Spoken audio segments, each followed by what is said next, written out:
자, 시편 128편 우리 함께 한 목소리로 봉독하겠습니다. 시작. 주님을 경외하며 주님의 명예에 따라 사는 사람은 그 어느 누구나 복을 받는다. 내 손으로 일한 만큼 내가 먹으니 이것이 복이요 은혜이다. 내 집 안방에 있는 내 아내는 열매를 많이 맺는 포도나무와 같고 내 상에 둘러앉은 내 아이들은 올리브 나무의 묘목과도 같다. 주님을 경외하는 사람은 이와 같이 복을 받는다. 주님께서 시온에서 너에게 복을 내리시기를 빈다. 평생토록 너는 예루살렘이 받은 은총을 보면서 살게 될 것이다. 아들, 딸, 손자, 손녀 보면서 오래오래 살 것이다. 이스라엘의 평화가 깃들기를. 아멘. 우리 이제 가정을 축복할 때 아주 많이 읽고 묵상하는 시편이에요. 어때요? 여러분이 다 꿈꾸는 그러한 가정의 모습이죠? 응? 정말 이 가장은 여기 등장은 안 하지만 이 기도를 받고 있는 주체죠. 하나님을 경외하기 때문에 하나님을 경외하는 가장과 함께 안방에 있는 아내는 열매를 많이 맺는 포도나무 같아. 여자가 맨날 가정의 에너지와 사랑을 소진시키는 역할을 하는 게 아니라 영적으로 그리고 애정으로 가족 구성원들의 열매가 정말 맺혀갈 수 있게 그렇게 정말 이렇게 너리싱 하는데 정말 은사가 있고 그런 정말 현숙한 아름다운 그런 아내예요. 그리고 내 상에 둘러앉은 아이들이 올리브 나무 묘목처럼 얼마나 귀엽겠어요. 얼마나 사랑스러워. 여러분 진짜 이런 가정 꿈꾸시죠? 다가오는 토요일이 부부의 날이죠. 21일 전에 누가 알려줘갖고 우리 부부는 아무것도 안 하고 그날 그냥 우리 셀카 기념 사진을 찍어요. 부부의 날 커피 한 잔 딱 사 마시고 끝이긴 한데 그래도 의미를 한번 되새겨 보죠. 우리가 어떻게 하다가 여기까지 왔는가. 우리의 시작부터 동행하신 주님을 기억하는 날로 우리는 좀 의미 있게 보내죠. 근데 진짜 여러분들이 나이가 지금 다 결혼을 앞두고 지금 이 소망이 없으면 안 돼요. 이런 가정은 말도 안 된다. 뭐 이런 식이나 아니면 나는 지금 내 앞길이 구말리라. 결혼 이렇게 하면 안 돼. 진짜 이 말씀 받으면서 정말 주님 안에서 이렇게 아름답고 단란한 주님께 복을 받는 이런 가정을 꿈꾸셔야 되는데 자, 우리가 2주 전에는 이렇게 가족 모두가 다 주님을 경외하고 주님을 사랑하는 하나의 신앙 공동체가 될 때 사실 이런 모습이 나타날 수 있어요. 근데 이거를 막는 스칸달론들이 많다. 그 얘기했고 그 중에 우리가 하는 잘 모르고 자칫하는 행동이나 말이나 태도가 그런 스칸달론이 된다. 이제 이런 좀 약간 무시한 얘기를 했죠. 예. 그리고 지난주에는 좀 더 큰 의미까지 확장하면서 우리가 하나님의 가족으로서 어떻게 하나님 나라를 이루는 그런 신앙 공동체가 되어야 진짜 하나님께 복을 받고 이렇게 아름답게 그려진 진짜 이런 의미 있는 신앙의 가족 모습을 이루겠는가 그런 이야기를 조금 다뤘는데 여러분 진짜 가족 구성원 가운데 한 명이라도 이 그림 속에 들어가기를 거부하잖아요. 이 평화가 없어요. 너무 힘든 일이 되는 거예요. 그러니까 가족 전도는 숙명이라 했고 나에게 붙여주신 의무라고 생각하시면서 정말 기도해야 되는데 내 욕심으로 내가 그냥 원하는 대로 빨리 교회만 데리고 가고 싶어갖고 이렇게 하다가는 더 망해. 우리가 그 얘기한 거고. 자, 그러면 진짜 어떻게 해야 되는가? 오늘 조금 더 심화된 얘기를 하는 거예요. 그래서 가족 전도에는 예술이 필요하다. 이런 얘기야. 이 교수님 쓴 내용이. 그러니까 여러분 우리가 뭘 할 때 이거는 보통의 경지로는 안 되고 예술의 경지로 끌어올려라. 뭐 이런 얘기 하잖아. 그러니까 이게 보니까 논리적으로도 안 되는 거고 이성적으로도 되는 일이 아닌 거야. 이게 가족 전도가. 무언가 예술이 필요한 거예요. 종합 예술이어야 돼, 이게. 근데 이제 표현을 예술이라고 했지만 사실 우리는 이제 성령의 능력이 필요한 거죠. 오늘 그 얘기를 할 거지만, 자, 그래서 이렇게 다방면의 진정성과 어떤 종합적인 어떤 시너지를 일으키는 측면에서 어떤 예술적인 요소가 가미된 그런 가족 전도가 여러분들에게 좀 필요하지 않겠냐 하는 뜻에서 이 교수님은 이 챕터를 쓰셨더라고요. 그 내용 중에 제가 몇 가지만 소개할 거예요. 그리고 이제 결론 부분은 그 책의 내용과는 이제 다른 방향으로 흘러갑니다. 자, 일단 요거는 여러분들이 이해하시기 쉬워요.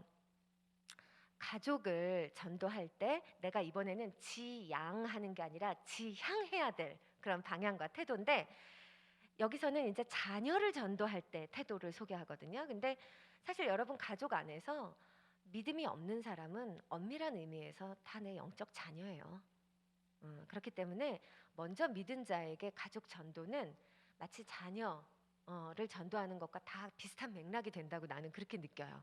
자, 그래서 믿지 않는 사람들에게 복음을 전할 때 가장 첫 번째 중요한 태도는 그들을 환대하는 태도를 항상 견지해야 된다는 거예요. 우리가 얼마나 자칫 쉽게 교회 나가지 않는 것을 우리가 스칸달론 때 얘기했어요. 너가 교회 나가지 않아서 내가 불행해, 내가 힘들어 라는 표현으로 비난하거나 그 사람에게 신앙이 들어가지 않은 것을 채근하는 태도로 먼저 말을 하기 시작하면 그냥 길 막혀버리는 거라고 보면 돼요. 제일 중요한 건 환대하는 태도. 너가 얼마나 소중한지, 내가 너를 얼마나 사랑하고 영접하고 있는지, 일단 이 사람과 사람, 아무리 가족이어도 내가 진심으로 그의 영혼을 사랑하고 있다는 이러한 환대의 제스처가 먼저 전달이 되어야 그 다음에는 대화가 있는 거라는 소린 거예요. 안 그러면 말했죠. 얘는 나를 교회 데려가는 거에만 관심이 있고 도대체 왜 데려가려고 하는 거야? 이렇게 접근이 되는 거예요. 그게 아니라 나를 너무 사랑하는구나. 나를 진짜 위하는구나. 근데 왜 교회 가자고 하는 거지? 이렇게 생각할 때는 방향이 다른 거야. 무슨 말인지 알죠? 그래서 먼저 이게 내재가 돼야 되는데, 이 환대를 가장 잘 표현할 수 있는 것은 경청이라는 거예요. 경청. 어. 근데 이제 여기서 제일 문제가 뭐냐면요. 우리 크리스찬들 너무 착해 빠져가지고 경청하다가 자기가 넘어간다. 그러니까 내가 여기서 이 책에서는 경청해야 된다고 막 이렇게 강조하고 쓰셨는데 나는 오히려 그 다음이 걱정되는 거야. 우리 교회 성도들 특히 경청해 주라 그랬더니 그렇지 경청 너 교회 가기 싫지 그렇지 교회 가봤자 아무것도 이득 되는 게 없지 진짜 교회 갈 시간에 어디 딴 거 하는 게 낫지 그렇지 그렇지 나도 그렇게 사는 게 맞지 않나 이러면서 자기가 막 흔들려. 근데 여러분 나 진짜 이런 모습을 너무 많이 봐. 너무 많이 보는 거예요. 그러니까 여러분 경청의 제일 중요한 요소는 인내인 거예요. 인내. 내가 맞다는 거, 내가 더 하나님이라는 보물을 갖고 있다는 거, 이거를 성급하게 내세우지 못해서 좀 답답하지만 그래도 그것부터 내가 맞아라고 말하면 그쪽의 대화 문이 차단되니까 그저 인내하고 상대방의 마음 그대로를 일단 들어주는 노력을 하는 그런 차원을 얘기하는 것이지. 얘기를 듣다가 맞아 맞아 맞아 내가 지금 너무 과하게 신앙생활을 하는 것 같아. 내가 너무 무리하게 요구하고 있는 것 같아. 이러면서 흔들리라는 말은 절대 아니라는 거. 이 책에서는 그 내용이 좀 강가되고 있어서 저는 오히려 그 부분을 여러분들한테 강조하고 싶어요. 특히 남자친구, 여자친구 생기고 결혼하고 이러면요. 그 상대 사람의 하는 가치관과 말에 영향을 너무 많이 받는 거야. 우리나라 크리스찬들이, 젊은 청년들이. 그 전까지는 그냥 오늘 아까 찬양했듯이 그 좁은 길로 가기 원하네, 깊은 길로 가기 원하네. 난 진짜 주님을 따라 막 이러다가 남자친구 한 명 어떻게 잘못 사귀면은 교회를 아예 안 와버려 자기가. 도대체 이게 무슨 현상이냐는 거예요. 그러면 안 되는 거지.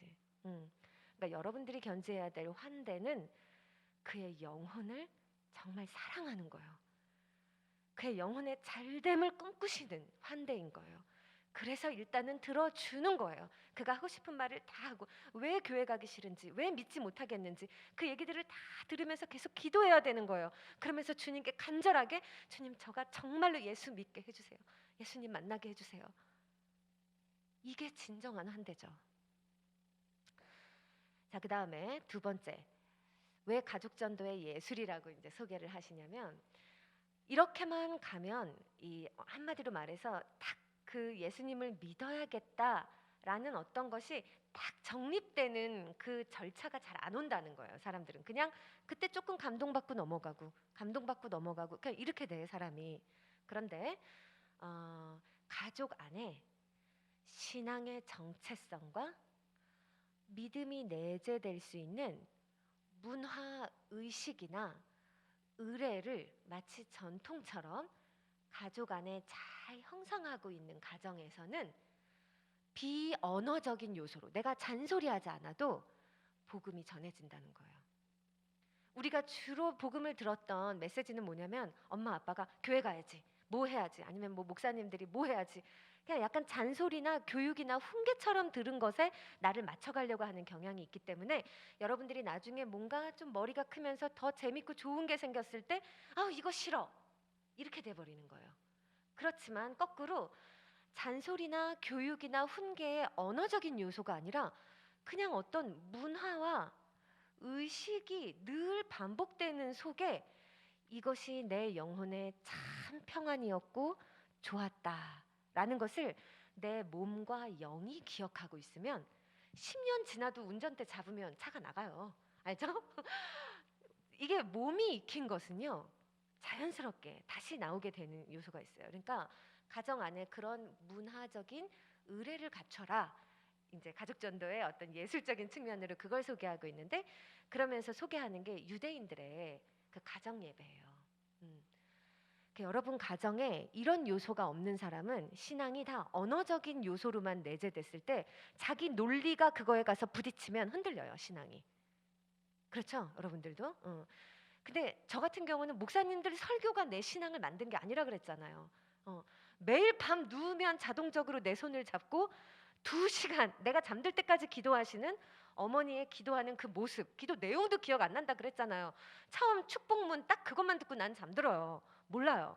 하지만 내 손을 잡고 정말 울면서 나에게 최고의 복을 주시고자 기도하신 어머니의 그 모습 때문에 나는 그것이 내 신앙이 된 이런 문화적인 의례가 여러분 가정 안에 있어야 된다는 얘기를 하는 거야. 그래서 뭐 노벨상 받은 사람들 그리고 아이비리그 수석 졸업자들을 대상으로 인터뷰를 했대요. 그래서 정말 다른 거 이것저것 하고 싶은 게 많았을 텐데 어떻게 인생의 목적과 목표에 이렇게 흔들림 없이 공부하다가 엄청 흔들리잖아 사람. 때려치고 싶잖아요. 나도 지금 논문 쓰다가 허리 나가가지고 나 지금 벌써 박사한 거 후회하고 있거든. 근데 얼마나 힘든지 몰라요 이게 공부 집중하는 게. 근데 어떻게 그렇게 연구하고 공부하는 일에 흔들림 없이 그렇게 붙잡혔습니까? 인터뷰를 했대. 그러니까 사람들이 다 어떤 다른 얘기 할 줄 알았대요. 근데 그 사람들의 70%가 넘는 비율이 인터뷰에 답을 다 똑같이 했대. 뭐였는 줄 알아요? 유대인들은 금요일 저녁 딱 안식일이 시작되면 뭐 다 아무것도 못하는 거 아시죠?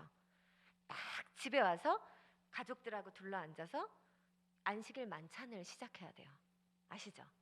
그래서 가장이 다 기도하고 그리고 감사의 초와 기억의 초에 촛불을 붙이면서 하나님 경외하는 그 감사와 기억을 되살리고 우리 가족들 안에 사랑을 다시 또 상기하는 그러한 의식의 절차를 금요일 저녁마다 하는 거야.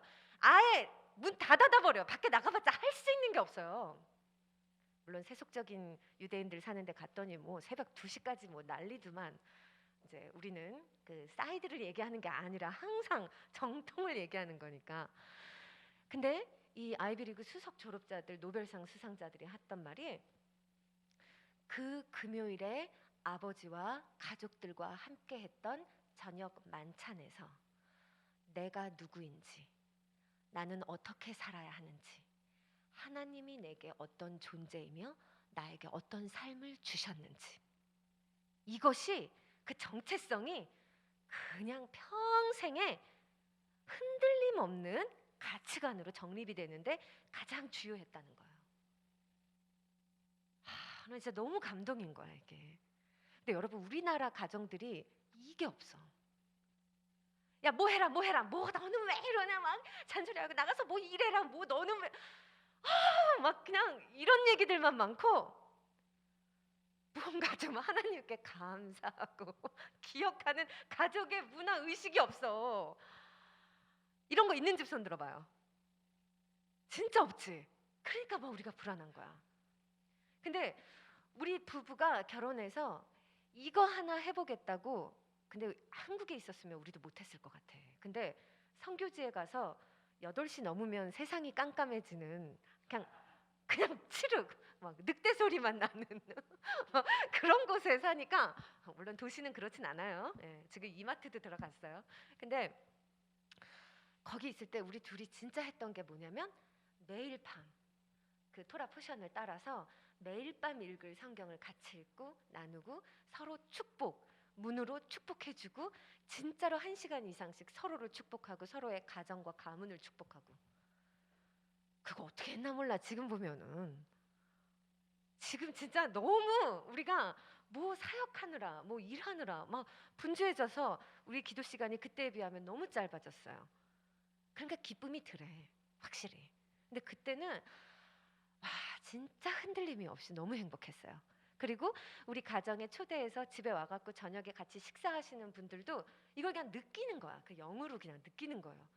그러면서 그거 다 배워가시고. 그래갖고 내 인도 친구 교수도 자기 엄마랑 그 기도 그룹 7명 그분들하고 그거를 시작을 했어요. 자, 근데 여러분, 이런 요소를 하나 만드세요. 근데 이걸 만들려면 필요한 게 또 뭐냐면, 지속할 수 있는 능력이야. 누구나 깔짝 내가 이 얘기하면 괜찮은데? 해봐야 되겠다. 다 이러고 시작은 해요. 여러분, 내가 힌돌 그룹 기도회 한번 시켜본 거야. 어때요 이거? 그거 6주간인데 그거 지속하는 거 솔직히 마음 어때? 그게 힘들어요. 그것도 매일도 아니고 일주일에 한 번인데 그게 힘들다? 그래서 여러분, 진짜 중요한 게 누군지 알아요? 영적 리더예요. 가정에서. 그게 남자가 되면 제일 좋아. 아버지가 돼야 제일, 그림이 주님이 원래 의도하신 구조야. 근데 믿음 없는 남편 있잖아요. 이런 신앙에 열심 없는 남편 있잖아요. 이럴 때는 아내가 2배 지혜로워야 돼. 남편의 권위를 세워주면서 이 집안에 이런 영적인 문화가 배어가도록 서브 역할을 진짜 잘해야 돼요. 이럴 때 여자한테 필요한 게 뭐냐면 무조건 인내라는 거야. 지속할 수 있는 능력. 그래서 남편을 정말 세워주고 용기 북돋아주고 격려하고 계속해서 남편에 의하여 가정에 이런 문화가 자리 잡힐 수 있도록 이것만 세워놓잖아? 여러분, 가정 진짜 평안할 거예요. 나중에 자녀들 기를 때 남편이 다 일주일에 한 번씩, 자 우리 가정 예배 드리자, 매일이면 제일 좋고. 그런데 애들이 철들어서 다른 거 추구하러 나가기 전에 하셔야 돼. 그때 이걸 습관 들여놔야 돼.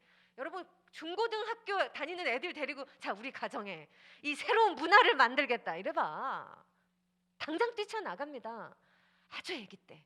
그래서 이게 너무 좋아 라고 부모를 무조건 사랑할 때 그때 진짜 이거를 최고의 경험으로 만들어줘야 되는 거야. 근데 이거를 엄마만 막 자 기도해야 돼, 무릎 꿇어 앉아 막 이렇게 하고 아빠도 귀찮아갖고 아유 막 이러잖아. 애들이 엄마만 따시키고 반란 일으킵니다. 여러분, 이거 진짜 해봐. 우리 교회에 주신 비전, 아까 원빈이도 기도했잖아. 난 가정들을 세울 거예요 먼저. 여러분, 이거 진짜 지금부터 기도하셔야 돼. 그래서 남편 될 사람이나 뭐 배우자들이나 말을 잘 안 듣거나 이러면 여자들은 진짜 울면서 기도해야 되는 거야, 주님께. 그래서 그 질서를 한번 만들어 보세요. 이거를 제일 좋은 프로그램으로 내가 최근에 들었던 게, 미국의 그 가정교회를 하는 교회들에서 새로 시작한, 이걸 프로그램이라고 부를 수는 없죠. 이제 가정교회 문화예요. 그런데 올리브 블레싱이라는 거를 시작했는데 이게 효과가 정말 좋았어요. 뭐냐면, 여기 우리 읽은 말씀에 아이들을 올리브나무 묘목처럼 비유했잖아요. 그러니까 이 몇몇 가정이 모여서 가정교회 예배를 드리잖아요. 이제 가정교회 하는 교회들만 하는 거예요. 근데 모이니까 애들이 어때? 집중을 안 하지. 그러니까 그냥 놀고 뭐 깨부시고 이러니까 가정교회 호스트하는 집은 막 여자가 막 시험 들고 막 비싼 카페트 처음 사 왔는데 애가 막 뭐 쏟고 매직으로 그리고 막 이러니까 가정교회들이 막 깨지는 거야.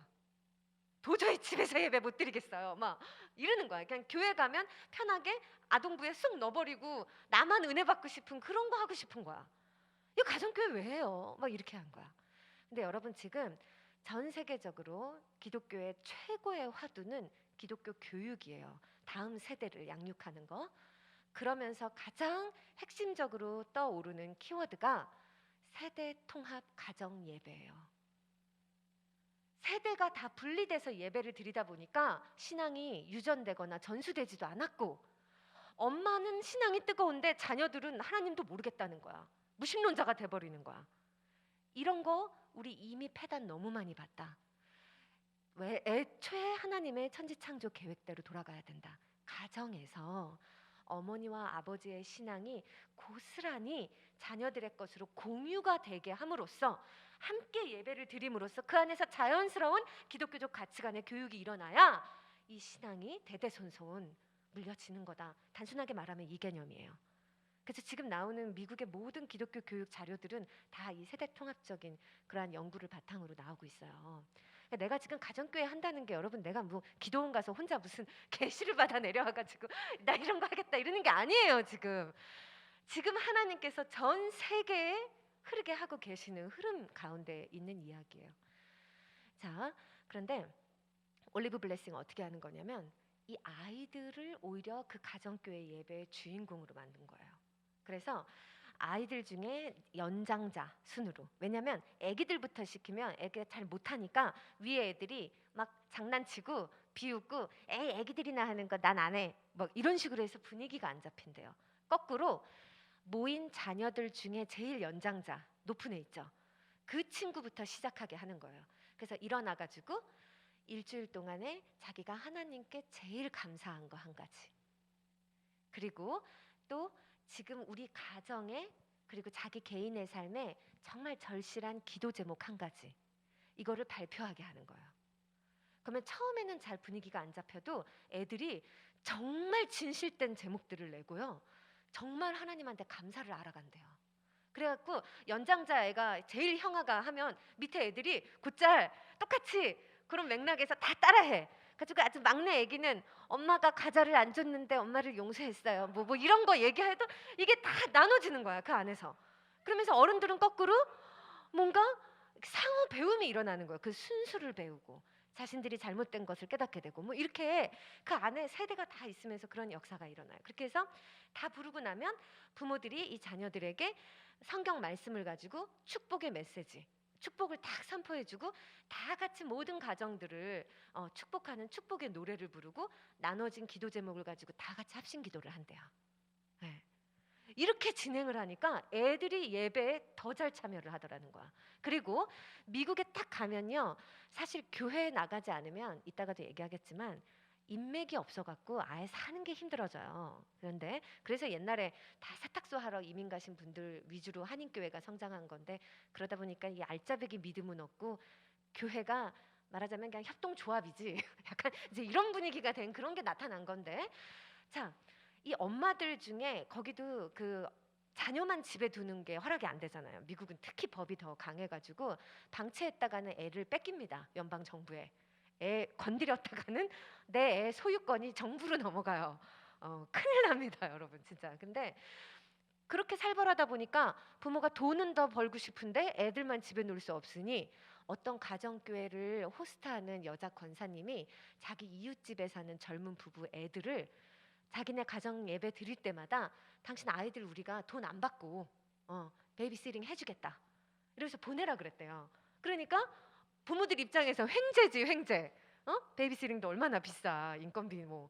그러니까 그 아이를 봐준다고 하니까 바로 옆집이고 믿을 만한 사람들 같으니까 보냈는데, 이 젊은 부부는 맨날 부부싸움하고 막 돈만 버는 게 그 부부의 삶의 가치니 그 뭐가 있겠어. 맨날 왜 더 못 벌어왔냐, 이 싸우는 거밖에 더 있겠어요. 일 조금만 잘못되면 용납을 못 해주는 거야 서로. 자, 그렇게 살고 있는데 이 애들이 맨날 똑같이 엄마 아빠 따라서 말이 거칠었대. 근데 이 올리브 블레싱에 계속 참여하면서 애들이 너무 달라진 거야. 그러니까 이 젊은 부부가 막 이렇게 싸우고 막 이러고 있는데 애 둘이 들어가서 기도를 하고 있는 모습을 보게 된 거예요. 우리 엄마 아빠 싸우지 않게 해달라고. 그러니까 이 부부가 너무 충격을 받아서 우리 애들한테 이상한 짓을 해놨다. 뭐 이상한 걸 가르쳤구나 이러고서는 쫓아왔대. 그 모임 있는 날. 근데 딱 쫓아와갖고 막 씩씩거리고 앉아 있는데 그러면 오늘만 참석해 보고 나랑 대화를 하시죠. 이러고서는 했는데 자 우리 올리브 블레싱 하자 이러면서 애들이 일어나갖고 제가 하나님께 감사한 건요 이러면서 애들이 이렇게 말하고 막 축복을 해주고 막 다 같이 끌어안고 막 그렇게 기도하고 있는 모습을 보고 이 젊은 부부가 그 자리에서 충격을 받아버린 거야. 태어나서 한 번도 이런 사랑과 환대와 이런 축복의 자리에 경험이 없는 거예요. 자기들은 삶은 너무 각박하고 힘들기만 했고 너무나 처참하기만 했던 거예요. 그런데 여기 와보니 정말 천국이 따로 없는 거야. 그리고 나도 못 해주는 걸 내 아이들을 너무 사랑해주고 축복을 해주고 있는 거를 보면서 저 축복을 놓치면 안 되겠다고 생각을 했고 조인하게 됐고 지금은 그 부부가 가정교회를 운영하는 그런 가정이 됐대요. 그래서 여러분들 가정에 제 이와 같은 꿈을 나는 좀 꿔야 하고 이거 생각만 하지 마시고 나중에 일단 부부부터 이런 문화와 의식을 갖춰가란 말이죠. 나는 이거 정말 강력하게 추천을 드립니다. 자, 그 다음에 하는 얘기는 같이 한데 엮을 수 있겠더라고요. 뭐냐면 부모가 자녀한테 교회 가라, 예수님 믿어라, 전도하는 말로 하는 것이 아니라 자기의 신앙을 나눌 때, 그러니까 스토리텔링이라는 예술을 사용할 때 전도가 잘 된다라고 얘기하는 거예요. 그건 뭐 당연한 거죠. 요즘 대세는 뭐든지 다 내러티브예요. 설교도 이제는 내러티브 설교를 해야 된다고 학자들은 얘기하고 있어요. 더 이상 이 모더니즘 시대에 정반합 아니면은 3대지 설교의 논리적인 흐름은 여러분 같은 이런 포스트 모던들한테는 이제 더 이상 먹히지 않는다. 뭐 이제 이런 얘기들을 하고 있거든요. 근데 또 그렇게 안 해주면 또 이상하다 그래. 그러니까 여러분들도 그 존 피니라고 내가 소개한 책 기억나죠? 새로운 전도가 온다. 거기에 보면 존 피니가 여러분들을 뭐라고 비유하냐면 기이한 새다. 한쪽 날개는 포스트 모던의 날개. 그런데 여전히 다른 한쪽은 모더니즘의 날개를 달고서 합리적이고 그리고 뭔가 논리적이고 뭔가 획일적인 어떤 그런 것을 요구하는 문화 시스템에 굉장히 길들여져서 복음도 그런 식으로 습득하고 법정적 어떤 언어로 설명하는 설교, 어떤 캐리그마 이런 내용을 그냥 강대상에서 선포되는 걸 듣고 회개하고 뭐 이런 내용으로 복음을 여러분들은 수용하고 받아들여요. 그러나 또 한편으로는 이 포스트 모던의 날개는 좀 비지성적이고 감각적이고 감성적이며 무언가 딱히 말할 수는 없는데 느껴지는 무언가 이런 것으로 느끼는 것에 더 강력하게 반응하는 세대인데 여러분들은 그 두 날개를 양쪽에 하나씩 갖고 있는 사람들이라는 거야. 얼마나 힘들어. 그러니까 나는 완전히 모더니즘에 속했던 사람이었죠, 사실은. 그런데 이제 점차 신학 공부를 통해서 사역을 통해서 균형을 맞추려고 조금씩 노력하고 있지만 사실 우리한테 필요한 건 균형도 아니에요. 성령께서 우리한테 원하시는 건 균형이 아니라 변형이거든요. 근데 우리는 자꾸 균형을 맞추려고 내가 노력하지. 이렇게 하면 신앙 더 괜찮을 것 같고 이렇게 하면 내가 우리 가족 전도할 수 있을 것 같고 이렇게 생각하지만 여러분 또 그런 것만은 아니라는 거 이건 나중에 회심 얘기할 때 제가 좀 깊게 얘기할 거예요. 자 어쨌든 여러분들 안에 이 자체의 정체성의 혼란이 있긴 하지만 누구나 사람은 이렇게 해라 라고 가리키는 말보다 나는 이렇게 주님을 만났어. 주님은 나에게 이런 분이야. 라는 나의 고백적이고 간증적인 이야기를 I 주어로 전달할 때 상대방은 그것에 더 깊이 영향을 받더라. 그러니까 지금 위에 얘기했던 가족 안에 이런 복음이 수용되는 문화와 의식의 어떤 것을 내 가정 안에 갖출 때 그 자리 안에서 그 의식 안에서 여러분들이 나중에 부모가 되고 아니면 배우자를 전도해야 되는 입장이 됐을 때 여러분들의 자기 고백적인 I 주어로 전달하는 간증이 있어야 복음이 전해진다는 거예요. 내가 지난주에 얘기한 것 같은데 여러분 자기 간증이 있으셔야 돼. 그래서 주님이 딱 예비하신 때가 이르렀을 때 그 복음에 딱 접합점이 될 수 있도록 나에게 복음이 어떤 의미인지를 내가 고백할 수 있는 나의 간증 그 스토리가 있어야 된다고. 자, 있어? 우리 고은이? 있지. 고은이 옛날에 얘기 나눈 거 기억나? 장롱 사건. 장롱에 들어가서 회심한 여자예요. 우리 고은이는. 주님을 만나고 회개하기 위해 울자리를 찾다가 장롱에 들어가서 울었다는 얘기 내가 기억나지. 자, 근데 회개하러 장롱에 들어간 게 중요한 게 아니라 그래서 그 다음에 이제 내 삶이 어떻게 변화됐는가가 핵심이 돼야 돼. 그래서 예수님을 만나고 내 삶이 어떻게 변화됐는지 내 삶을 간증하는 것으로 복음이 전해져야 한다. 그래서 여러분 가정 안에도 그런 게 필요하다는 거예요. 네. 그래서 조금씩 간증할 수 있게 하세요. 그래서 여러분 아까 광고 때 나왔지만 제가 다음 주에 하려는 게 뭐냐면 이제 나의 가족을 주님께로 이 시리즈의 마지막으로 아주 새로운 형태의 말씀을 나누려는 거예요. 세미나식으로 하겠다는 거예요. 사실 예수님도 제자들 데리시고 다니면서 하신 설교가 동산에 올라가서 선포하신 설교도 있지만 대부분 측근에 있던 제자들과 말씀을 나누신 양식은 세미나예요. 그렇죠? 네. 그냥 갈릴리 바닷가에 앉아서 생선 구우시면서 그렇게 얘기하신 거예요. 그래서 여러분들 다음 주에 오실 때 뭐 하냐면 여러분들의 예수님이 나에게 어떤 의미인지를 고백할 수 있는 여러분들의 간증을 준비해 오세요. 이제 앞으로 여러분들의 가족에게 내가 전달할 수 있는 아이주어로 전달할 수 있는 여러분들의 고백 있죠? 네, 그거 준비해 오세요. 그거를 준비해 와서 앞으로 여러분들의 가정에서 어떤 복음을 전하는 그런 문화, 의식, 의례, 전통 이러한 것을 한번 시도해 볼 것인가 기도해 보고 한 가지씩을 생각을 해보세요. 그래서 나는 이런 것을 한번 접목해 보고 싶어요 라는 거죠. 여러분 대학에서 수업 들을 때도 항상 맨날 그룹 발제 주면은 어떻게 하겠다는 프로젝트 같은 거 생각해 와서 발표해야 되는 거잖아요. 세미나 수업 때는. 그러니까 다음 주에 오실 때 자기 고백을 준비하시고 그리고 앞으로 나는 내 가정에서 내게 허락하신 가정에서 이와 같은 복음의 문화를 만들어 보고 싶어요.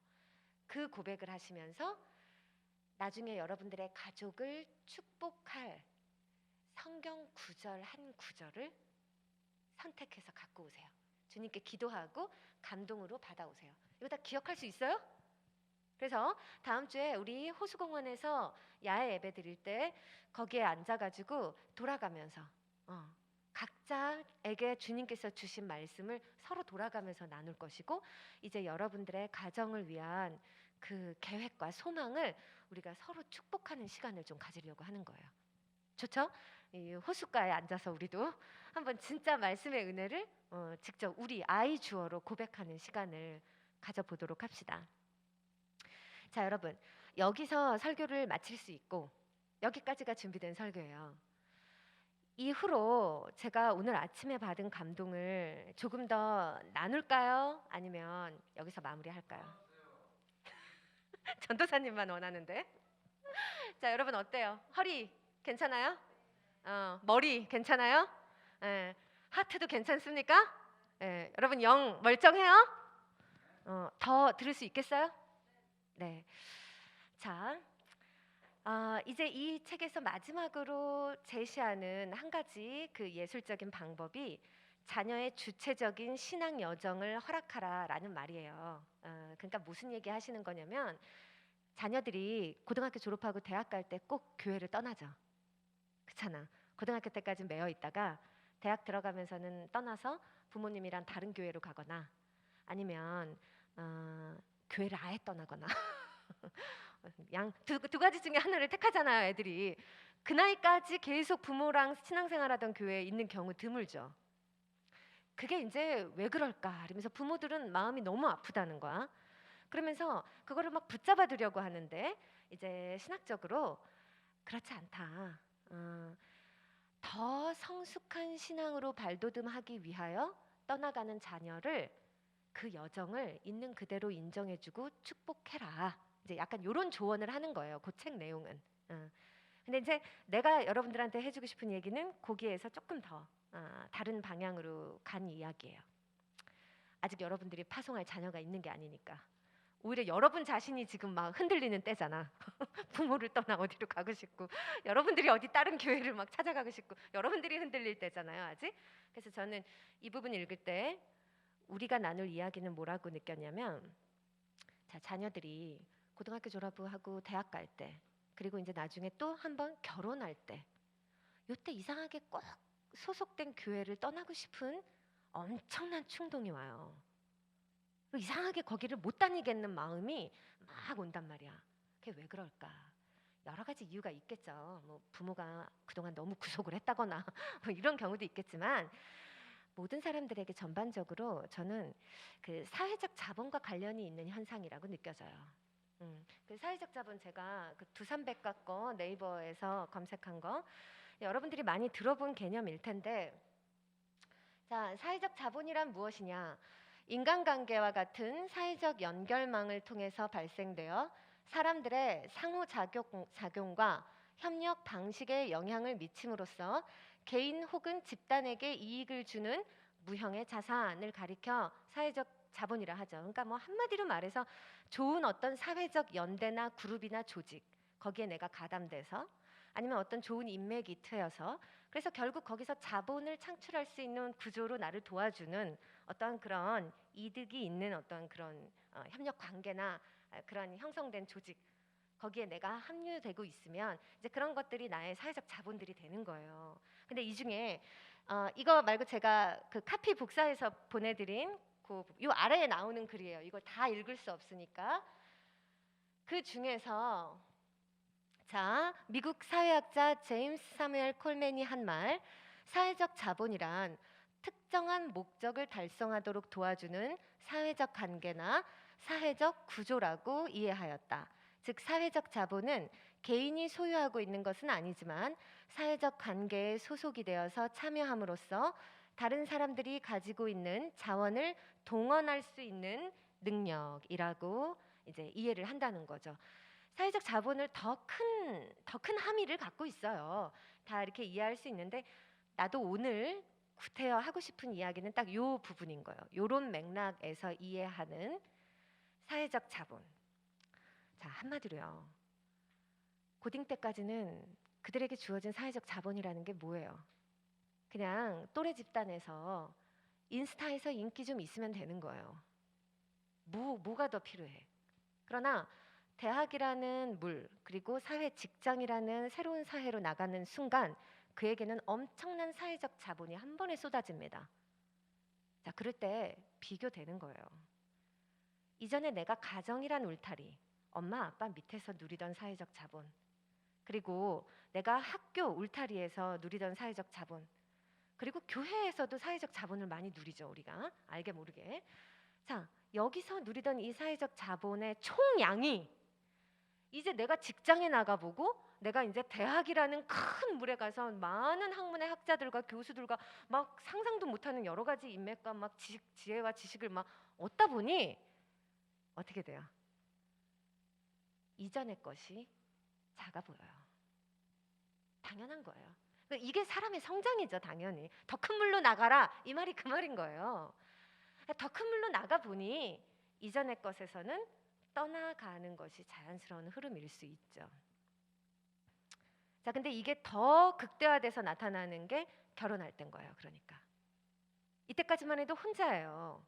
고등학교 졸업할 때까지만 해도. 그러나 배우자를 만나서 결혼을 하게 되면 나로 형성된 이 사회적 자본과 배우자에게 형성된 사회적 자본과 이게 다 한데 뭉태져서 또 새롭게 창출되는 이 사회적 자본에 대한 나의 어떤 끝없는 갈망과 욕망이 나도 모르는 사이에 자꾸 이전에 내게 허락되었던 것들을 무시하고 그거로부터 그냥 발 떼고 떠나버리고 싶은 그러한 충동을 야기하는 경우도 있다.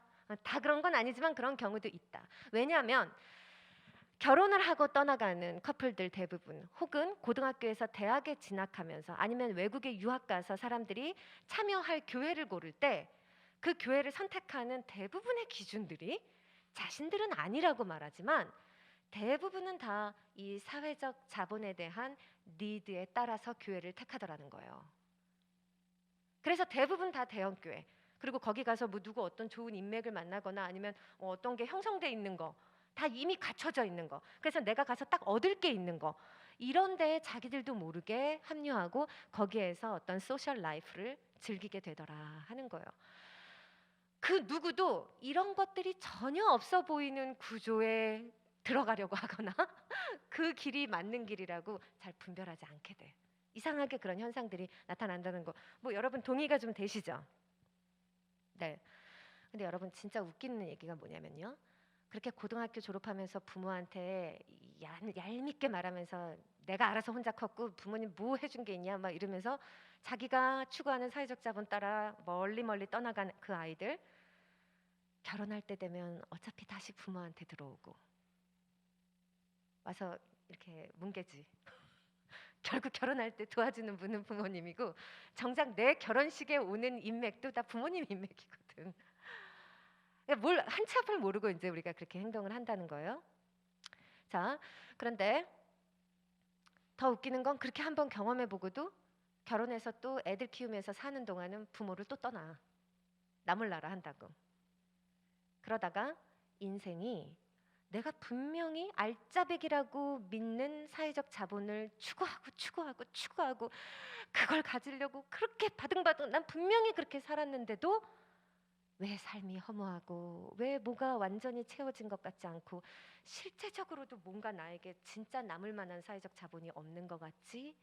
라고 느껴지는 순간에 부모님을 그리워하고 부모님에게 고마워하고 그때 그 가치가 뭐였는지를 뒤늦게 깨닫게 되는 게 우리 인간의 흐름이라는 거예요. 자, 그것처럼 교회를 택함에 있어서도 많은 사람들이 이 흐름을 따라가더라는 거야. 여러분 진짜 어느 지역이나 그냥 시스템 화려한 대형 교회는 사람이 넘쳐나요.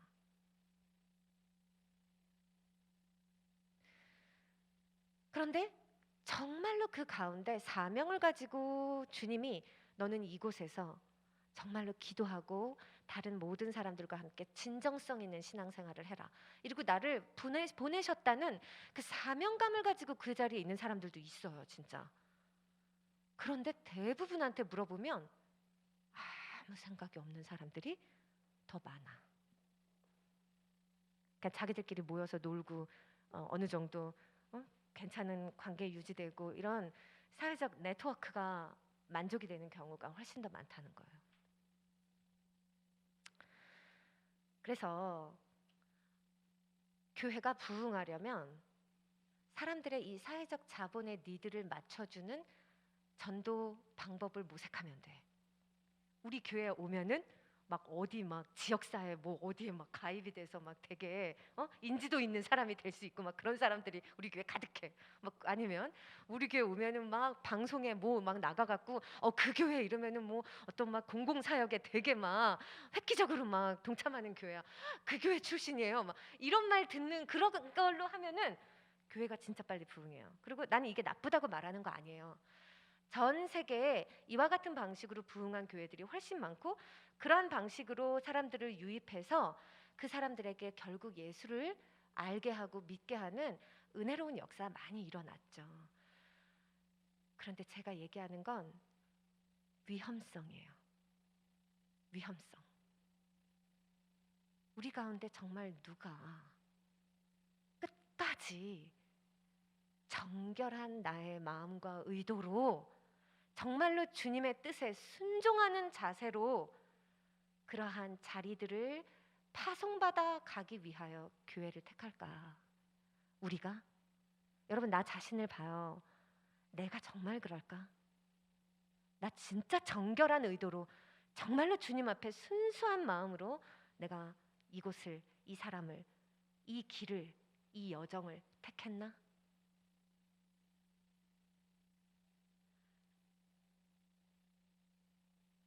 정말 많은 사람들이 결국에는 그 과정에서 자기도 모르게 머리가 먼저 움직여요. 이렇게 하면 내가 얻을 게 있겠다. 저 교회 가면 뭐가 좋겠다. 이 사람들하고 뭐 연대해서 뭘 해보면 뭐가 나한테 오겠다. 생각이 너무 빨리 오면서 그 사이에 하나님 경외함을 잃어요. 그러니까 크리스찬은 그럼 아무것도 하지 말라는 거예요. 그냥 감옥 같은 데 갇혀가지고 맨날 우리끼리 여기서 8명 모여갖고 막 저 좁은 길로 가게 우리 맨날 그래야만 되는 거예요? 이 말 하는 게 아니라고요. 여러분들이 정말로 주님 앞에 순결하게 정결하게 정말로 주님의 뜻을 분별해서 나아갈 수 있으면 주님은 그런 사람을 사실 뭐 진짜 뭐 유엔 사무총장이든 아니면 우리나라의 대통령으로라도 세워서 많은 사람들의 사회적 자본에 기여하게까지도 쓰세요. 그러나 내실이 중요하다.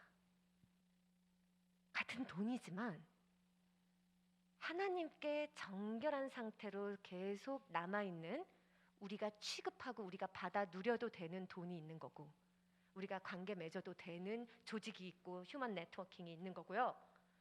이미 하나님 앞에 정결함을 잃어서 자기들 생각대로 이렇게 하면 될 거야, 저게 맞는 거야, 이렇게 하면 내가 누리는 게 맞는 거야 라는 이런 자기 욕심에 변질되어서 사탄의 수중에 넘어가 버린 사회적 자본이 있다는 것을 알아야 된다고. 우리가 그거 분별을 해야 된다고요. 하나님께 남아있는 정결한 것은 오직 기도와 경외와 하나님의 하나님 앞에 순종함으로 나한테 와요. 내가 말했잖아요. 순종하면 진짜 돈도 온다고. 뭐 기도하면 돈이 나와 밥이 나와 그런 개념이 아니라 내가 아무것도 안 하는 게 아니라 정말 하나님께 정말 주님 저 진짜 정결합니까?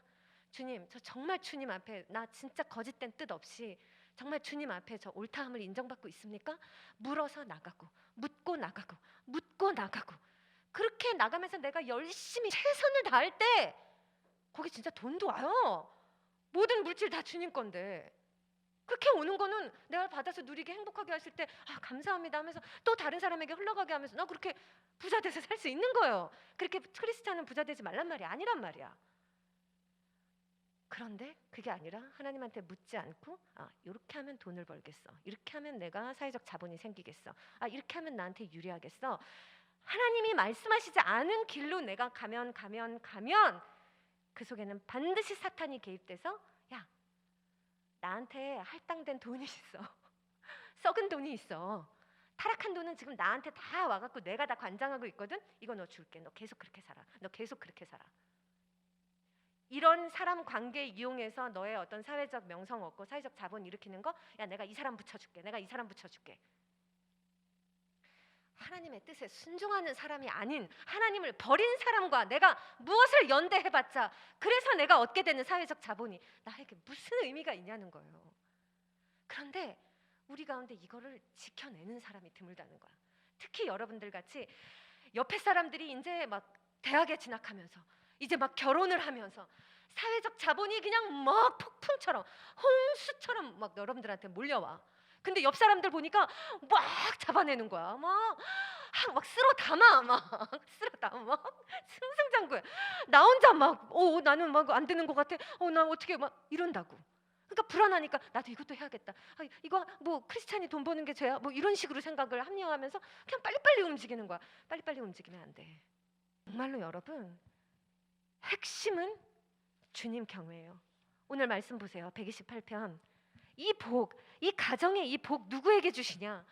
주님을 경외하며 주님의 명에 따라 사는 사람은 그 어느 누구나 이 복을 받을 수 있어요. 4절에도 주님을 경외하는 사람이 이 같은 평화의 복을 받아. 마침내. 자, 그리고 우리가 한 절을 더 볼 거예요. 여러분들이 가족에서 이제 나중에 자녀들한테 신앙을 유전할 때도 시편 78편 보세요. 시편 78편. 우리 주님은 이렇게 주님 앞에 정결한 신앙과 그 복음을 계속해서 가족들에게 그러니까 공유하고 유전시키기를 원하시는데 78편 5절 5절부터 8절까지를 우리가 같이 읽어볼게요. 시작. 주님께서 야곱에게 아직 못 찾으셨어요? 자, 시편 78편 5절에서 8절. 자, 시작. 주님께서 야곱에게 언약의 규례를 세우시고 이스라엘에게 법을 세우실 때에 자손에게 잘 가르치라고 우리 조상에게 명하신 것이다. 미래에 태어날 자손에게도 대대로 일러주어 그들도 그들의 자손에게 대대손손 전하게 하셨다. 그들이 희망을 하나님에게 두어서 하나님이 하신 일들을 잊지 않고 그 계명을 지키게 하셨다. 조상처럼 반역하며 고집만 부리는 세대가 되지 말며 마음이 견고하지 못한 세대, 하나님을 믿지 아니하는 세대가 되지 말아라. 지금 한마디로 무슨 얘기냐면 여러분들의 놓인 그 기로점은 뭐냐면 사람들이 모두 다 취하고 있는, 그리고 여러분들도 능히 취할 수 있는 능력이 있어요. 이러한 거대 사회적 자본을 의지하고 그것을 추구하며 살아가는 방향이냐? 아니면 오히려 거꾸로 하나님을 여러분들의 최고의 사회적 자본으로 여전히 믿고 신앙하는 자세로 주님께 순종하기로 결단하고 주님이 말씀하시는 대로 움직이겠느냐. 나중에 더 열매가 실한 사회적 자본은 하나님이에요. 확실하다고. 여러분 진짜 확실해요. 그러니까 여러분의 순서가 뭐냐면 사회적 자본을 막 눈뜨고 찾고 보고 이러는 게 아니라 주님 경외하는 거, 주님이 하라고 하시는 일에 먼저 순종하는 거, 주님이 지키라 하시는 거 먼저 따라가는 거. 그러면서 자 주님 이제 저 뭐 해요? 자 주님 저 이제 어떻게 해요? 어디로 가요? 오른쪽이에요? 왼쪽이에요? 저 이제 어디로 가요? 저 이제 무엇을 해요? 이렇게 묻고 나가면서 내 영혼이 주님 앞에 정결한지를 계속 검증받아야 되는 거예요. 어? 그러니까 사실 우리 크리스찬들은요 사회적 자본이 아니라 영적 자본으로 승부가 난다는 거예요, 여러분. 그렇다고 세상을 등지라는 얘기가 지금 전혀 아니라는 거야.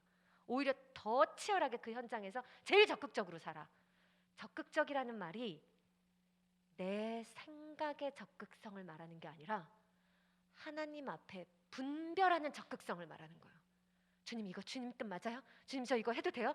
주님 여기 계세요? 이거 주님 기뻐하세요? 이거를 진짜 적극적으로 그래서 뭐든지 주님이 하라고 하신 거에는 올인하는 거야. 나를 헌신하는 거예요. 충성하는 거예요. 그렇게 열매 맺는 삶을 사는 거예요, 우리는. 어? 자, 그래서 이제 마무리를 할게요. 뜻 분별이 먼저다. 지금 그 얘기가 오늘의 핵심이었고, 그리고 지금 오늘의 주제인 가족 전도, 이것은 예술의 경지에서나 가능한 그 정도로 어려운 일일 때 여러분들이 논리적인 말로 깔짝깔짝 이렇게 좋은 거 뭐 들이대는 방법으로 가족이 전도되겠느냐 이거예요. 전혀 아니지. 그런데 어떨 때 이것이 정말 예술의 경지에 이르느냐? 그러니까 영적인 경지에 이르러서 여러분 가족은 결국 성령님이 열매 맺으시는 거거든요. 여러분들이 아무리 뿌려도 결국 그 안에 믿음이 심겨지고 자라게 하시고 정말 그 안에서 열매가 맺히는 건 성령의 주관이란 말이에요. 그 역사가 어떻게 일어날 것이냐? 그러니까 여러분들에게 진정한 영적 자본이 나타나는 삶이 돼야 되는 거죠. 그러니까 우리 크리스찬들이 가족 전도를 할 수 있는 진정한 예술이란 뭐냐? 영성이라는 거예요. 영성. 그리고 여러분들의 믿음의 삶이 그들의 눈에 어느 순간 진짜 대단한 사회적 자본으로 느껴질 정도가 돼야 되는 거예요. 여러분들의 흔들리지 않는 그 믿음의 확신과 주님이 동행하시기 때문에 견고하게 붙들려서 실한 열매가 맺혀지는 여러분들의 삶이 이 다른 사람들이 보기에 저게 진짜 내가 붙들 사회적 자본이다 라고 생각하고 거기에 감화가 일어나는 이와 같은 방식을 주님께서 쓰시지 않겠느냐는 거예요. 그러니까 사실 여러분 우리가 정말 가족전도 얘기할 때 머리 굴릴 그런 게 아니라 내 삶을 생각할 때도 머리 굴리는 이게 중요한 게 아니라 주님 주님 주님 진짜 오늘 말씀 기억하세요. 주님을 경외하는 게 첫째예요. 주님께 희망을 두는 게 첫째예요. 이 믿음에 내가 거리낄 것이 없으면 뭐든 다 해도 돼. 무슨 얘기인지 아시죠, 여러분? 그래서 이 신앙을 견고하게 하는 것을 돕는 것이 우리 울타리인 거예요. 교회 식구들인 거라고. 얘가 오늘 와갖고 둥지 나눔 시간에 야 어디 주식에 투자하면은 너 그거 대박 벌고 야 코인 뭐를 막 누가 와서 이런 얘기를 해. 그럼 또 거기서 바로 정죄하면 안 되지. 아까 환대하라 그랬잖아. 경청을 해줘야 돼. 막 뭐라고 나무랄 수는 없어. 하지만 여러분들이 흔들리면 안 되고, 자 그러면서 여러분들이 기회가 될 때 그 사람 위해서 미리 기도 좀 한 다음에 기회가 될 때 나눠줘야죠. 하나님 방식과 하나님의 가치관으로 살고 있는 여러분들의 삶을 I 주어로 고백적으로 확신 있게 간증을 해줘야 되는 거예요. 그래서 서로의 믿음이 떨어지지 않도록 붙잡아주고 세워가는 게 우리 공동체인 거죠. 예? 자, 그래서 여러분들 가정이 나는 아주 그냥 이렇게 축복받는, 진짜 주님이 막 너무 기쁘셔가지고 진짜 이렇게 자자손손 번창하게 그냥 여러분들이 추구할 사회적 자본은 이 세상의 사회적 자본이 아니라 하나님 나라의 사회적 자본인 거예요. 그것이 곧 일명 영적 자본인 것이고. 그래서 여러분 우선순위를 오늘 분명히 하시고 주님께 이 믿음과 또 여러분 삶의 순간순간을 좀 제발 붙잡아 달라고 간절히 기도하시기 바랍니다. 축복합니다. 우리 이 시간 하나님은 너를 만드신 분, 이거 찬양 함께 부르시고 우리 기도함으로 오늘 예배 마칩시다.